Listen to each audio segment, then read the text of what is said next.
friends. Today I'm here to tell you a tale of when childhood wonder goes terribly, terribly awry. Welcome to the story.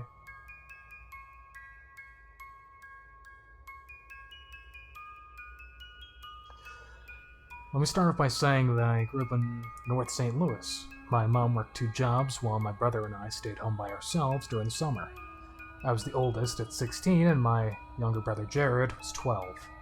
We got along pretty well. Both of us didn't go out much or have any family outside of my mom and my grandpa, who we called Pops.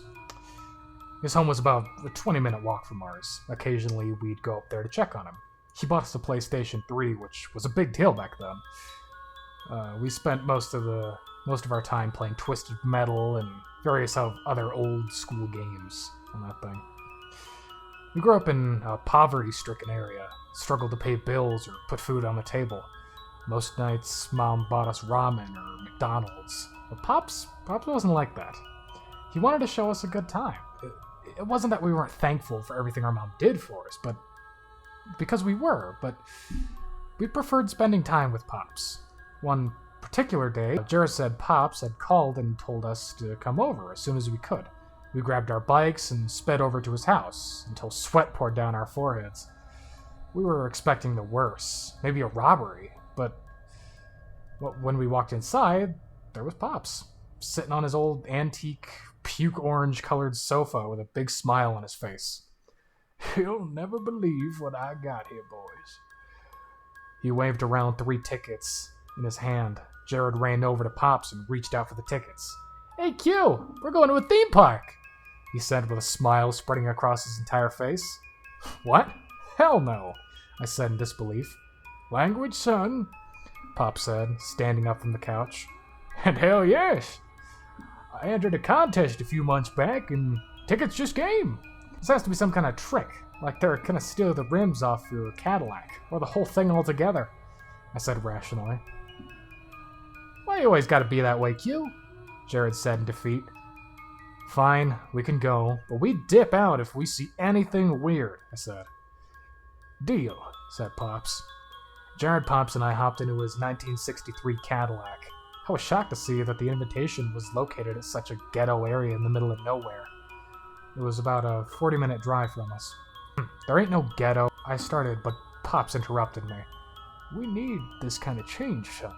This theme park might raise our community out of poverty."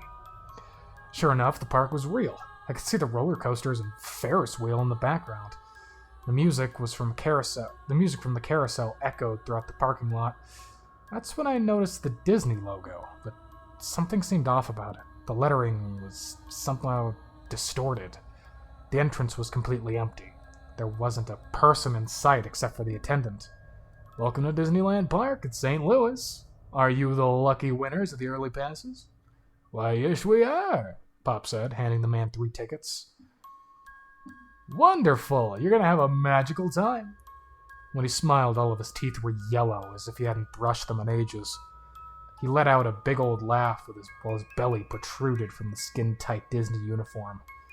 Jared ran straight towards the big roller coaster. Pop steadily ran after him. "I'll catch up with you," I said. Examining the park from the corner of my eye, I saw 2 employees dressed as Mickey and Pluto. They stood perfectly still and stared at me, as if they were ready to jump me. I walked the opposite way and avoided any of the employees that I came into close contact with. But I just couldn't shake the feeling that something felt off about the whole thing, or the feeling someone was watching me. I steadily moved forward and found a funhouse, hoping that the animatronics would be the only thing I ran into. It was Nightmare Before Christmas themed. As I walked through every room, I was greeted by different characters, till I reached the last section. It was a funhouse full of mirrors, but I wasn't the only one in there. I saw a guy dressed in a Mickey costume, staring at me. I tried to reach for him, but there was too many mirrors. Finally, he spoke in a low, sunken voice. "You shouldn't be here." My family was invited. We're the Whites. My grandpa won tickets." "You shouldn't be here." "Get out." I found my way out of the funhouse and frantically started searching for Pops and my brother. I finally found them by the large carousel. They were watching it spin in circles. Pops, Jared, I think we should bounce. As they turned around, I saw a look of horror on both of their faces, as if they'd just seen a ghost. Pops, let's go, I yelled.